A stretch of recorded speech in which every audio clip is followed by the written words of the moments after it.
ہے ہم اس کا اظہار کرتے ہیں کیونکہ جیل کے اندر کچھ بھی کر سکتے ظالم جابر ہے.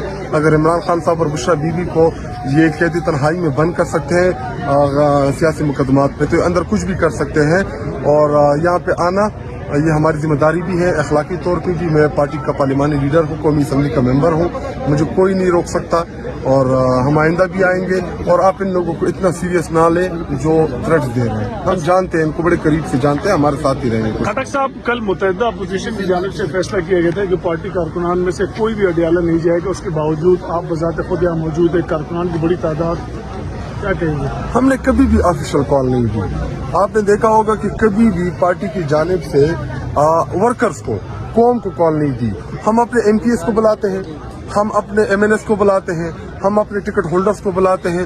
اور جو عمران خان صاحب کے جانثار ہیں وہ تو آپ کو پتہ ہے, وہ تو جدھر عمران خان کا نام ہو وہ آگ عبور کر کے بھی ادھر چلے جاتے ہیں. تو یہ تو ان کی محبت ہے, ان کا پیار ہے کہ اتنے دھمکیوں کے باوجود, اور ان کی پہلے دن سے ہی خواہش رہی ہے کہ ان لوگوں کو ڈرانا دھمکانا اور تاکہ لوگ ڈر جائیں. لیکن عمران خان صاحب 25 کروڑ عوام کا سب سے مقبول ترین لیڈر ہے.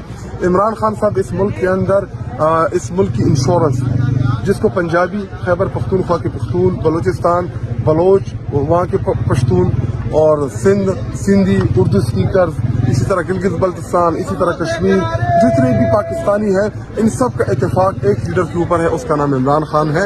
اور 8 فروری کے الیکشن میں, 8 فروری کے انتخابات نے یہ قوم نے ثابت کر کے دیا. باوجود اس کے کہ ہمارے پاس کوئی ایک نشان نہیں تھا, ہماری پارٹی کا نشان ہم سے چھین لیا گیا, اور اس کے باوجود آپ نے عمران خان صاحب کو بند کر دیا ہے. لیکن جب آپ قومی لیڈرز کو, قومی جماعتوں کو آپ توڑتے ہیں, ان کو آپ فکس کرتے ہیں, اس سے ملک کا نقصان ہوتا ہے. تحریک انصاف ابھی ادھر آپ انٹرویو کریں, یہاں پہ آپ کو پشتون بھی نظر آئے گا, یہاں پہ آپ کو پنجابی بھی نظر آئے گا, یہاں پہ آپ کو سندھی بھی نظر آئے گا, یہاں پہ آپ کو بلوچی بھی نظر آئے گا, یہاں پہ آپ کو وکیل بھی نظر آئے گا, یہاں پہ آپ کو عالم بھی نظر آئے گا, آپ کو یہاں پہ ڈاکٹر بھی نظر آئے گا. ہر مکتبہ فکر سے آپ کو لوگ نظر آئیں گے, وہ خواہ جس بھی شعبے سے تعلق ہو. عمران خان صاحب, علامہ اقبال رحمۃ اللہ علیہ کے بعد دوسرے لیڈر ہمیں ملے ہیں جس کے اوپر پورے پاکستانی قوم کا اتفاق ہے.